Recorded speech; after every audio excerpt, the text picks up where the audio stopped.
Welcome to another episode of The Brand Called You, a podcast and podcast show that brings you leadership lessons, knowledge, experience, and wisdom from thousands of successful individuals from around the world.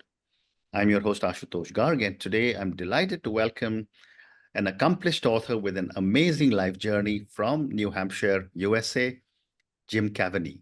Jim, welcome to the show. Ashutosh, thank you very much for giving me the opportunity today. Thank you. Jim, in his own words, is a patient, founder, and author. He's an author of a book titled Unlimited Heart, How to Transform Your Pain into Purpose. So, Jim, let me start by asking you my first question, which is tell me about your own journey in brief, and what was the inspiration behind writing Unlimited Heart?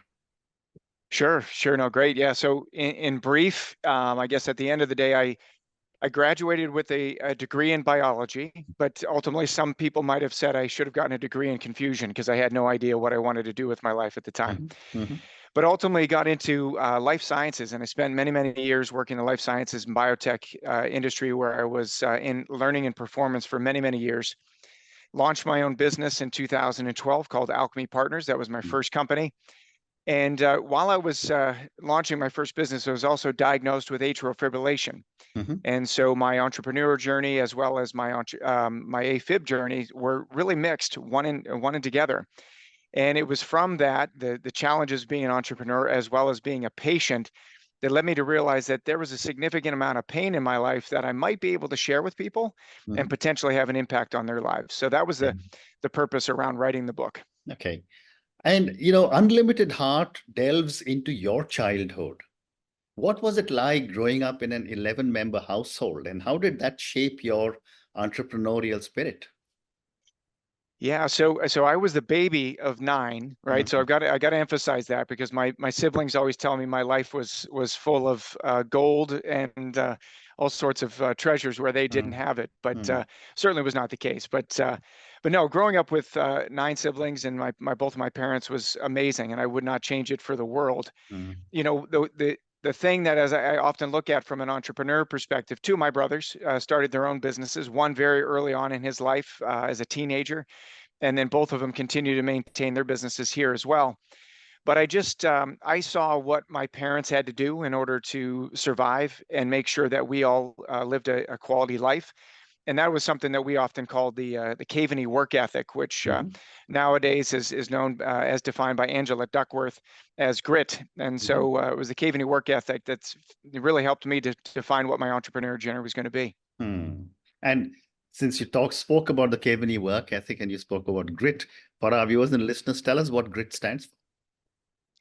Yeah, grit stands for me, particularly just the ability to, I guess, fight for something that you want, right? Have a white hot passion for something, and then find a way to get to it. And my journey from one point to the next, it seems pretty clean, but it was really quite messy. I think just pretty much everybody's life is quite messy when you look at all the dots and spaces in between these big inflection points. So for me, grit is understanding that you need to persevere through tough times, not be toxically positive about things, but really kind of embrace the suck a little bit around some of those tough times, but still hold true to what your mission is. And so for me, that's what grit is for me. Very well said.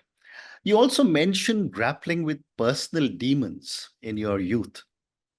Can you share more about what these demons were and how did they affect your early ambitions? Yeah, I think for me, the personal demons that I dealt with early on were a high level of anxiety around whether or not I was truly a good person or not, right? So I was born and raised Catholic, still a practicing Catholic. So maybe some of my faith had some plays in that, right? Catholics tend to scare people into some things, so maybe that had a part of it. But ultimately, what helped and shaped me was I needed to get over that anxiety, and I'm not ashamed of saying it. I went to counselors, I went to priests, I had conversations. I wanted to confirm that I wasn't a bad person, and ultimately I knew I wasn't. So what I said is I needed to reframe the way I was looking at myself, and so that's where I started to establish my own personal understanding of what mindset training was, and reframing the context of the way in which I looked at my life. And it was from that point on that when I went to college and faced adversity, I did the same thing again. When I started my business, the same thing. When I was diagnosed with AFib, it was the same thing. So that which was my faith, as well as my ability to, in essence, try to control my thoughts. And I'm not an expert at it because I'm practicing every single day. But that's pretty much what helped to frame me who I am today. Great response. And tell me now, what is the mission of Unlimited Heart, Health and Wellness? And how is Unlimited revolutionizing heart care or cardiac care? Yeah, so I wrote the book Unlimited Heart: How to Transform Your Pain into a Purpose. And for me, the purpose is unlimited heart, health, and wellness. And why is that, right? So when I was diagnosed as an AFib patient, as I mentioned earlier, I launched my first business, which was Alchemy Partners, and we were a life sciences learning and development company. So we created educational materials for pharmaceutical and biotech companies. And even though I had access to unbelievable amounts of information, I still was very ignorant. And I mean that in a nice way. Right. Like there were so many things that I missed out about my disease state and what I could do to manage it. And so then as I thought to myself, as I was getting ready to start Unlimited Heart, Health, and Wellness, was there's a lot of people out there that don't have access to what I had. And I'm guessing that they're probably in much worse position than I could be. So how do I help them? So Unlimited Heart, Health, and Wellness is really established, and I have a team full of allied health professionals that we're building, a platform that's going to address mindset, wellness, as well as physical activity and diet, as well as just general education around the disease state. More and more, doesn't matter what disease state you're looking at it, everybody is talking about lifestyle management. And here in the United States, I can't obviously confer the same thing for you in India. Here in the United States, our diet is horrible, and most of us are out of shape. So if we could just make some subtle adjustments on the health and wellness side of things, we might actually be able to turn back the tide on AFib, either prior to diagnosis or actually potentially reversing it once diagnosed. So that's what our whole goal is there. Well said. You also explored the connection between heart health and entrepreneurship. How did you first come to realize the symbiosis between these two? Well, I mean, living it, right? So for me, being a heart patient, and knowing that, things don't come by just hoping that happens, right? So for me, it took action, right? So it's one, let's figure out what you want to do. So that's my passion around this. Two, it's just get moving. And so in order to get moving, I think that's the spirit of entrepreneurship right there. You can have a lot of lofty goals, but if you don't have a system behind it, then it's really not going to amount to anything. So the whole thought around the heart health is let's go out and make a difference. And there's a lot of great groups in the United States that are doing this, and also globally, but they need some help in spreading the word and increasing the share of voice. And so that's our intent, is to drive a business around that, and it will be ultimately a for-profit business, because we think that the more money we can make, the more good we can do in the long run. And could you share some insights on the importance of faith and spirituality in managing your cardiac health and entrepreneurial endeavors? Yeah, 100%, right? So for me, again, being Catholic, my faith has been the pillar of my existence. As I mentioned, and we discussed it briefly earlier, some challenges, and it was relying on God, which I think at the end of the day, mindset and mindfulness training, it goes all the way back to the Old Testament. It's written in there in Scripture. Correct. That says all the right things, right? So for me, that helped me. In particular, there's passages from the book of Mark where it says, "Don't worry about tomorrow, because tomorrow will take care of itself." So focus on today and try to maximize what you can in the day, because tomorrow's not promised. So what can we do? And that for me is, I guess, really the term carpe diem, seizing the day, is ultimately what my mission is to make sure that every single day I'm doing something to make this world a little bit better. Very well said. My next question, Jim, is how can entrepreneurs develop a more balanced approach to work, health, faith, and family while exploring holistic health? Yeah. So this is really important, and this is one that I continue to struggle with today. But it's about carving out the appropriate amount of time for yourself and for each of those items, because if you don't make the time, it's not going to come back. So, I mean, for instance, right? So I often, James Clear, I'm not sure if you've had access to Atomic Habits, a very successful book, but James Clear talks about habit stacking.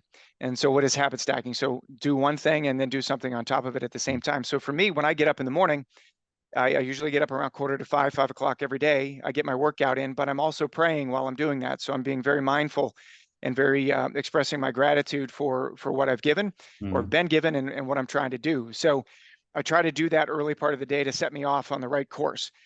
So that's that aspect. And the other things is, when you look at the different components of entrepreneurship, you just have to have that fine balance. It's not perfect, but I think when you get to the end of the day, and this is really a key concept at the end of the day, is make sure you give yourself some forgiveness, because we strive for perfection throughout the day, but we can't obviously do it. It's not perfect. Life is difficult. And so just I guess check the box on the to done list and not the, oh, I didn't do this or I didn't do that. Focus on the things that you did positively, and then shut your eyes and wake up the next morning and tackle it again. What a great response. Thank you. Jim, how do you manage the emotional ups and downs of building and selling a multi-million dollar startup while managing a heart condition? Well, it's very simple, is have a fantastic team around you. So obviously, you'd like to see, I'd like to say, hey, I built this whole thing myself, which I didn't. It was my ideas, but then obviously the right people in my life helped to execute it. And my wife was one of my business partners in this. And so she was not only my caregiver, but also running operations for the business, and just having a wonderful team that really supports and understands what's happening in my life. And in addition to that, right, and then when I look at myself personally, it's really focusing in on the faith, the gratitude that I have, and focusing on the prize, right? But I knew I needed to make myself and ensure that I was completely healthy in order to drive the business, because I was the face of the business. And so if I'm not healthy, then I can't get out there and knock on doors. And so I wanted to make sure I was balanced, but having an appropriate team to back me up, so that when I could say, I'm not feeling good today, I need to take today off, then they're fine. We got it. We got your back. And that's how we built our culture. Was one of, what can we do to help, kind of a culture, as opposed to that's not my job culture. And what role does technology and digital therapeutics play in your work with Unlimited Heart Health and Wellness? It plays a huge role. But, being a learning and development and performance expert, I've always had the mantra that we should be able to reach our learning objectives or goals without the use of technology, because sometimes technology can be difficult. So let's see how we can do that, number one. And number two, now with obviously everything AI as of late, is like, what do we do to increase efficiencies? And so that's what we're doing now, is really working to build out an AI platform that's going to be able to help us customize the learning experiences for each one of these individual patients that comes on board to our platform. Okay. My next question is, what is the most surprising thing you learned about yourself while writing your book? I guess how cathartic it was. I just figured, hey, I'm just going to sit down and write a story about myself, which wasn't too difficult because I lived it. But it was so cathartic from the perspective of getting it off my chest. We tend to sometimes bury things deep into, and this I'm referring to my family. Sometimes we bury things deep inside of our soul, not to let it out. So this was helpful. But one of the other things too, I think it's been interesting, is people said, "Oh my gosh, you're so vulnerable. You're putting your story out there. You're so transparent." But I don't think that's vulnerability. For me, it's just sharing my story. There's nothing to be ashamed of. This is my lived experience. So I just think everybody has a story, and I think the more we share it with each other, the better we're all going to be. Absolutely. And I've always said that if you make yourself vulnerable, you get much stronger. And, you're a living example of that. Thank you. Thank you. And how has your journey, Jim, shaped your understanding of resilience, both in business and in health? Yeah, so I think, so a friend of mine was working on an article, particular for one of the business magazines here, and she was talking about the concept of what kind of a plant would you be as a leader? And so my response to her immediately was, hey, I think you need to be as strong as a mighty oak and firm and steadfast, but then you also need to be as flexible as a reed in the water, right? Because there are times, again, steadfast when it's to your convictions and where the direction you want to take your organization, but also flexible like the reed, so that when adversity comes your way, foreseen or unforeseen, you can go with the tide a little bit and then ultimately come back up and stand strong again as you're grasping for the sun.